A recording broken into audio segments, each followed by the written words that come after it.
welcome back to my channel. Sass here. I'm here to do another review of Life After Lockup. I am so used to saying love after lockup, life after lockup. It was okay last night. I mean, I got a good little laugh, honey. Let's start off with Lacey, Shane, and John. Now we see Lacey, she's making sandwiches for her cute kids, alright?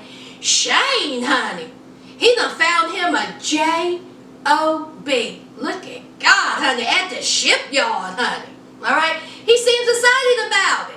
You know, he says this is his first job. He's 22 years old, and this is his first job. Lacey seems happy about it. You know, her man working, alright? Her kids seem to really, you know, like Shane. They call him, you know, Daddy Shane. So, happy, healthy, and loved. Okay, they look like they're a good little, you know, family. Now, let's go on over to this rehab house. Child, we see John, child. He is out of jail. And he is in a rehab house. You know, he's trying to, you know, kick this little drug habit that he has. You know, the judge, he was lenient on him. And, you know, he's going to see how, you know, John handles himself. I will say this. If John was not a drug addict and he didn't have no, you know, slick tongue, honey, John is cute. But, you know, he got issues, so, you know, whatever. So we have John saying that, you know, he's going to try his best to stay, you know, sober and clean. And he's also saying that, you know, when Lacey, you know, married Shane and, you know, Lacey left him, you know, it tore him up. Okay? So he went to the drugs. All right? Now, we have Shane. And he's talking to his homeboy. And so Shane says, listen, okay, everything is good with me and Lacey at this moment, but you know, I got a secret. Now here I thought that he was a snitch. I thought that maybe he was the one that turned John in. Oh no, no, that wasn't it at all, friends. Okay, Shane, one night, okay, did he say it was before the wedding or right after the wedding? Anyway, honey, he got towed up from the floor up. Alright, he said he got extremely intoxicated and he done went and slept with some harlot. He did not know her first, middle, or last name. He just know that he slept with some tramp and he cheated on Lacey. So his homeboy was like, child, what did Lacey say to that? And he was like, well, you know, I haven't told her. But, you know, since we married, I feel like I need to be, you know, honest with it. You think so, Shane? Here you are throwing a fit. A fit. Because Lacey had been communicating with John because she was worried about him. Okay? Text messages. And here you have a full-blown community penis? And you tripping? Shane, you done messed up. You done messed up, okay? Because when Lacey finds out that, first of all, A, you cheated, B, John is out of jail, honey. When I tell you, honey, she is going to throw them legs up in the ass so fast. She gonna be like it.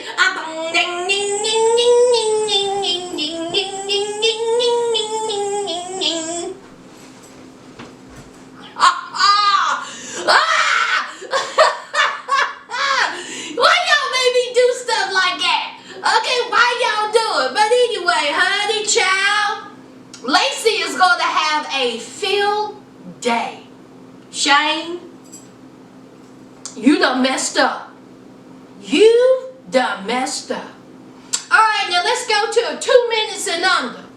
Alright, we have struggling voice Angela and Tony. Alright, now she done let Tony back in the house. He been sleeping and funking up the car for a whole week. So she done let him in. Alright, he comes in there, she's in the kitchen. Oh, what is that? Is that the kitchen? Why do she have a little table with computer chairs? Did y'all notice that? I was like, girl, why you got them big, huge computer chairs?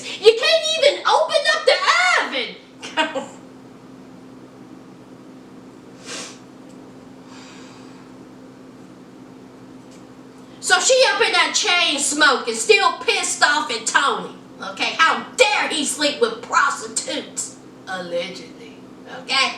So we have Tony, he begging, he pleading, and she was like, listen, I'm tired of you.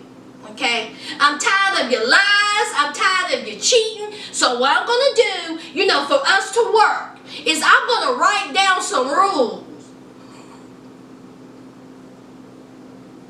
So she gets a marker and a piece of paper, and she write down rules like Tony is 12 years old, and she is his mother. No cheating, no drugs, no extra money. She let it be known that she has been giving him $200 a month. For what? What do he need $200 a month for? He living with you. She says, I guess he's been spending it on prostitutes. Girl, you a full-blown idiot. You're an idiot. What's he doing $200? Okay? He ain't spending it on clothes. Huh? What? He ain't spending it on shoes. What? He ain't spending it on no phone, because I'm quite sure you're paying for that cell phone bill that you're trying to get in, and he done got locked up. Talking about the code is 222. And then she looking at him like he got two hands, and he was like, no, that ain't right. He said 333. Who has a code 333? And then she was like, you already lied. Y'all, I can't stand them. I can't stand you. I cannot stand them. So she was like, if you break any of these rules, it's over. I'm serious, Tony. This is your last chance. How many times have you said that, struggle throat? How many? I can't stand them. I swear. The foolishness of it all. This woman is 110 years old, but she looked like she 120, and she writing little rules and sticking it on the refrigerator like she's scolding her child. Girl, if you don't get somewhere and throw yourself out that window, and when you throw yourself out that window, take them computer chairs with you. Let's move on. Talking so much that got my throat dry, messing around with struggle, voice, and Tony. Child, I tell y'all.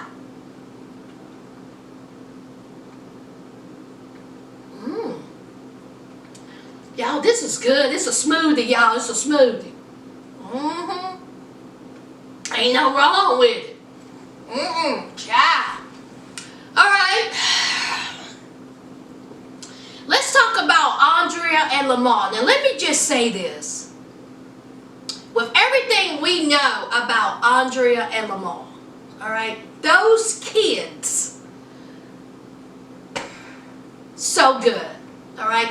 And those kids are the reason why I am rooting for Andrea and Lamar. I'm going to root for them. Now, are they going to work out? I don't know. Okay, that means that one's going to have to stay in Utah. Both of them got to stay in Utah, or they're going to have to go to Los Angeles. But those kids, I'm rooting for Andrea and Lamar. I just have to. So, we have Andrea and Lamar, and so Andrea, she sat by the bed. I guess she was saying her nightly prayer, child. And so she was like, I need to talk to you. So Lamar was like, what up? And so she says, well, I told the girls about how Priscilla was conceived. And so Lamar was like, really? Lamar was like, I wish, you would have talked to me, but hey, the girl is 7 years old. The cat's out of the bag. And so she was like, I just hate that, people's going to have this judgment about me. And, it's time, all right? It is time for us to tell Priscilla, how she was, conceived. And we need to tell Nyla and, Tennyson. So Andrea says that how they got the banging in the prison closet is that they paid a trustee to let them bang in the closet. And so Lamar says, listen, I don't regret it, because if we wouldn't have banged in this closet, child, I would have been staying in prison forever. Because I was about to do something in prison I had no business doing. But honey, I got a little bit of that coochie. And we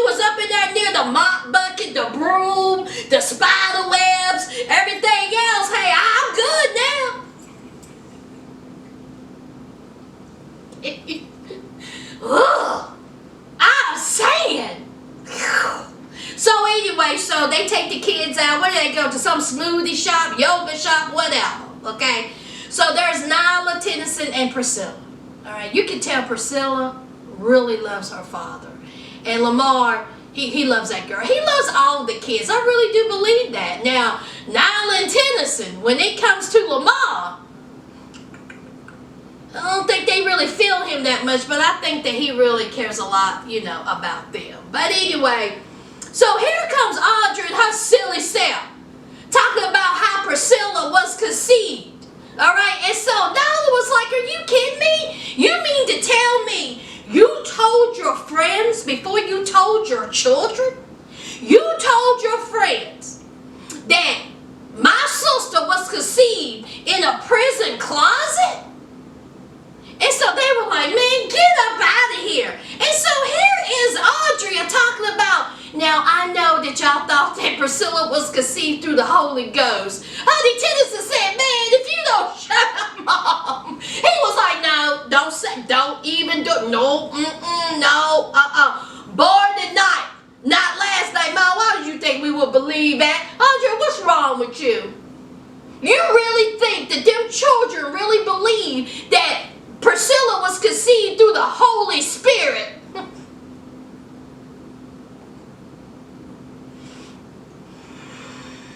So Nyla, her feelings are hurt. She excused herself. She go outside. She mad. All right. And she was like, how can you keep a secret like that from us? Priscilla is my dog. Priscilla is my sister. I love her. Nothing's going to change. Nothing's going to change when it comes to me and Lamar's relationship. But I got my good eye on my mama. A good eye. Because, if she is keeping that from me, what else is she keeping from me? That's what Nyla said. Good kids right there. Nyla is beautiful. I mean, just beautiful kids. And then here we have Priscilla, 7 years old, talking to her parents. Talking about, listen, you done kept that from me. It don't matter. I love you. It's all good. And Tennyson, honey, he's so sick of his mama. Tennyson is like, listen, I'm 17. When I turn 18, I'm out of here. Mama, you get on my nerves. Tennyson, we here.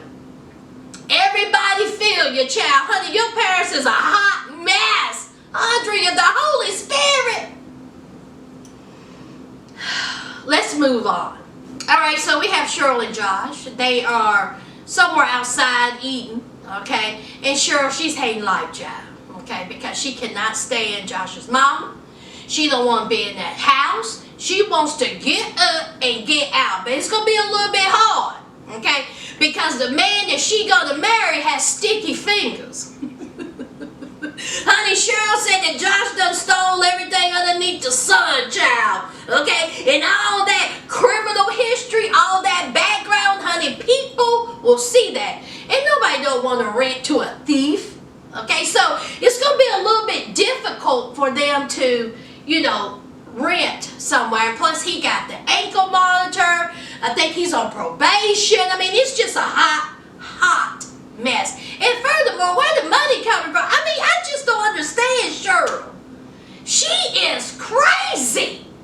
You pack up everything. You leave everything. And you go and move in with your boyfriend's mother, don't have anything, not a pot to piss in, not a job. He got an ankle monitor. He's got sticky fingers. I think he still have a job. That's one good thing, but child.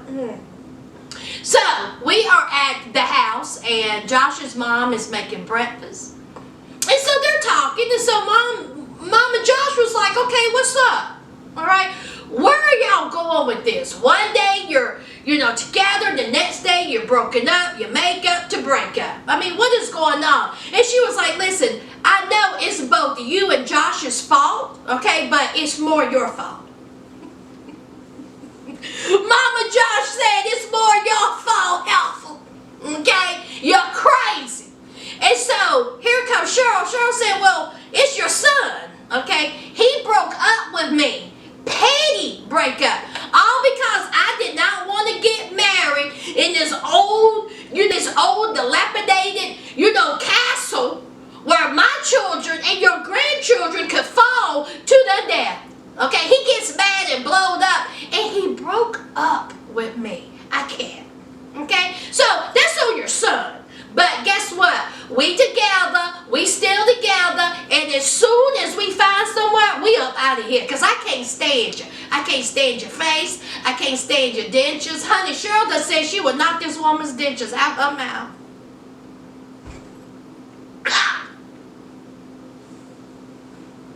Wow. So, she says that she has a perfect location for them to get married. It's in Michigan. An insane asylum. That's what Cheryl said. Cheryl said, forget about a castle that may kill our children and your grandchildren. So let's go on and get married in an insane asylum. Let's take these children into an insane asylum and get married. I tell you, I think Cheryl chew on rocks. Honey, the more she talk, honey, trash comes out. I'm like, oh my God. So the mama was like, what'd you say? I didn't hear that. Did you say an insane asylum? And so here's Cheryl, sure enough, that's what I said. And so Mama Josh said, well, don't expect me to be there. Honey, Cheryl was like, honey, Mama Josh, honey, she don't care. Cheryl was like, celebrate good time. Come on. Now she knows that she wants to get mad because you ain't going to be there. Just like she don't care that her and Josh is knocking boots in your house. She said that she don't mind doing it because she know you don't like it. Whew, child. So, here comes Josh. And so Mama Josh was like, yeah, I was talking to Cheryl, and Cheryl said that she wants to get married in an insane asylum. Have you ever? And so Josh was like, yeah, he was telling me that. Like, what is up with that? And so Mama Josh said, she's psycho. That's what I said. She's psycho. So anyway, they had, some words. Josh goes outside, and he's winding up against some country tree, talking about him and the mama and Cheryl not getting along, and how he's feeling about it. No one cared, because inside of the house, Cheryl and Mama Josh get into it. Something about the 3-year-old made a mess in the bathroom, and Mama Josh told him to clean it up, and Cheryl was like, don't you talk to my kid like that. If I want my kid to do something, I tell him you're not lie. And then next thing you know, you heard. Child, Mama Josh done went upside Cheryl's head. Now, let me tell you something. Love after lockup producers, what's wrong with you? What is wrong with you? We out here looking at Josh, whining. Instead, y'all should have been inside where we can see the assault. We want to see the slap. That's the whole reason why we watch this trash box of a show. We are witnessing trash, okay? We need to witness assault, okay? Then you see Cheryl running out here talking about she hit me. I'm not taking this any longer. So here is Josh looking all startled, like, what is going on? He goes running to the house, trips on his way in, and that's it.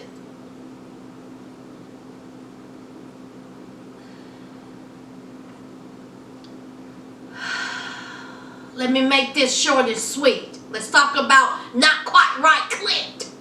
All right, Clint, as you know it, he's out of jail and he's pale. Child, did y'all see how pale Clint is? Honey, he going through it. He is going through it. So he goes and talks to a lawyer about how he could get his goddess out of jail. And the lawyer was like, what's she in that for? And he was like, oh, well, methamphetamine. And so he was like, okay, so obviously your wife has a drug problem. Okay, and looking at her background, okay, she ain't new to this. She true to this. So, let me just break this down for you, okay? Your woman can get 2 to 20 years, or, they may put her in a drug rehab facility. This is, something they may look into, but hey, Texas don't play, so you might as well be ready. Here comes Clint. He says that her bond is $5 $5,000. Clint, you got $5,000. Do you? You don't go to your mom and daddy. Now, you already said that you're not asking your mom and daddy, for some funds. So, you got $5,000, Clint, child. Clint is tore up from the floor up. He is heartbroken. The lawyer done broke his heart. So, anyway, Clint is in the process of getting his goddess, out of jail. Let's move on. Oh, Lord, last and least, let me take a big gulp, because this may take a minute.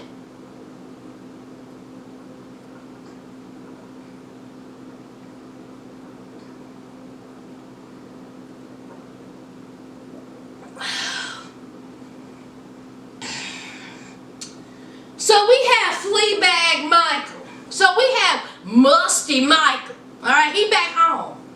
Now, was my eyes playing tricks on me, friends?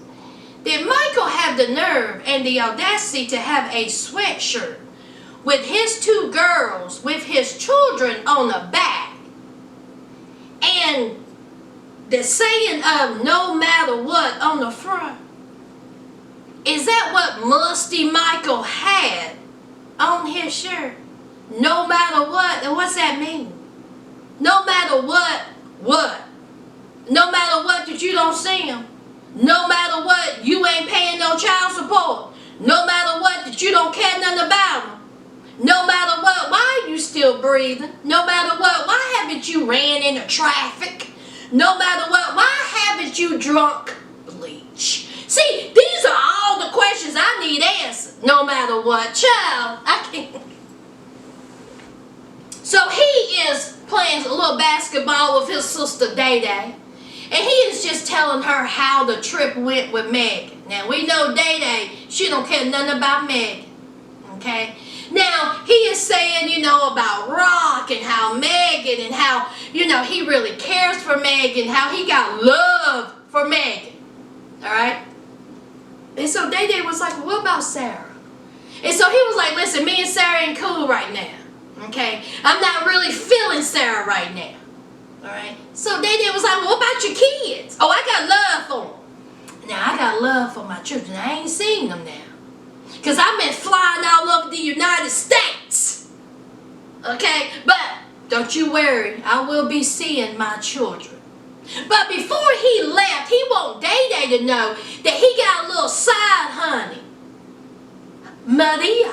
Okay? He says that he's known Maria for a long time. Okay? He has known Maria before Sarah. And they just started rekindling. Sparks flew. So he's at his mama's house. He gets a phone call. His mama is looking at him like, child, what have I raised? What have I raised? I raised a ball of nothing. Just nothing.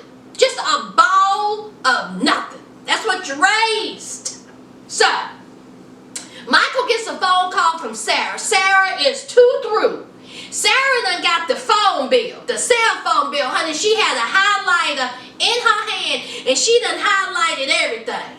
All the phone calls he had received and made. She said it's from several women all across the United States, child. Same women that's sending him this Cash App money. Okay? Now, Sarah says you ain't seen your children in 2 months. You have not seen your children. But you out here flying all over, talking to all these women, and I'm paying the bill. See, Sarah is paying this fool's phone bill because, according to Sarah, she is paying the bill because he's supposed to have contact with his children. That's what that phone is for. It ain't for booty calls. It's for children calls. Well, I guess Michael done got a little fogged up about that.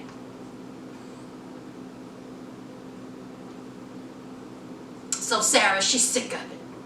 And she told Michael, she said, you flying all over here, you could go to Texas, go to your mama's, but you can't come to New York and see your kids. And he was like, listen, I am going to come and see them. All right? Are you going to be around? She was like, that depends. When you coming? And so Sarah got real frustrated, real tired. And she was like, listen, I'm tired of paying for this. All right? I am going to disconnect this phone if you don't come and see your kids. That's what the phone is for. All right? And then here comes Michael. I'm going to come and see him. And Sarah's like, whatever. Click. So Michael, he goes outside. And he calls his honey dip Maria. Okay? And he's talking to her and he says, you know, why don't you come with me to New York? Now you haven't seen your children. And you're going to bring a woman to New York to meet your children? Honey, you have a baby that don't even know you. You think the baby needs to meet the new woman?